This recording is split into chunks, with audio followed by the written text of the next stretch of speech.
সালাতের জন্য সুন্দর ব্যবস্থা আছে, জায়গা জায়গায় রয়েছে উজু করার সুব্যবস্থা এবং ডব্লিউসি টয়লেট, আর ফাঁকে ফাঁকে ক্যান্টিন তো আছে। এখানকার দৃশ্যগুলি দিনের বেলা খুবই সুন্দর এবং মনোরম, লাইক গল্ফ মাঠের মতো লাগে দিনের বেলায় আসলে। তো চলুন একটু সামনে দেখি কি অবস্থা। সুন্দর সুন্দর রেস্টুরেন্ট এবং আরবিতে বলে মাতাম দিয়ে সাজিয়ে রাখা হয়েছে পার্কের ভিতরে। দিনের বেলা আসলে এই ব্রিজগুলি দেখতে খুবই সুন্দর লাগে। এখানে লেকের মতো পানি রাখা হয়েছে। এখানকার দৃশ্যগুলি দিনের বেলা খুবই ভালো লাগে। দিক দিয়ে থাকালে আরো সুন্দর একটা লেকের মতো, পাশে একটা রেস্টুরেন্ট দিয়ে রাখা হয়েছে।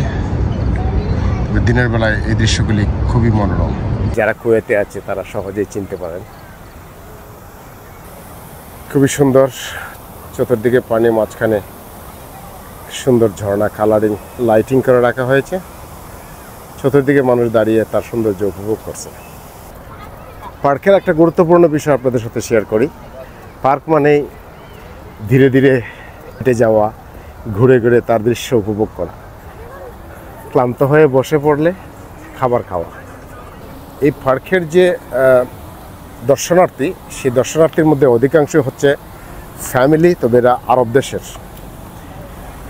ফ্যামিলিরাই বেশি। আমি লক্ষ্য করলাম, যেহেতু এই সালমিয়া অঞ্চলটা আরব দেশের রেসিডেন্সির জন্য বিখ্যাত, এখানে খুব ঠান্ডা সুন্দর পরিবেশ। আর আমি কিন্তু ঘুরতেছি, আমার কিন্তু বসার কোনো সুযোগ নাই, কারণ সময় অল্প, আপনাদেরকে দেখাতে হবে অনেক। অপোজিট সাইড থেকে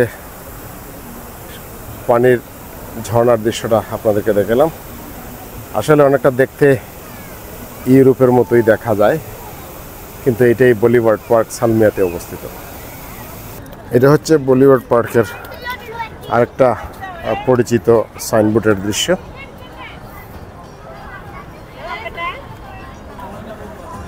বলিউড পার্কের একটা সাইনবোর্ডের দৃশ্য, পাশেই রয়েছে, এর পিছনেই রয়েছে আপনার ঝর্ণা এবং রেস্টুরেন্ট। এটা হচ্ছে আশাস রেস্টুরেন্ট।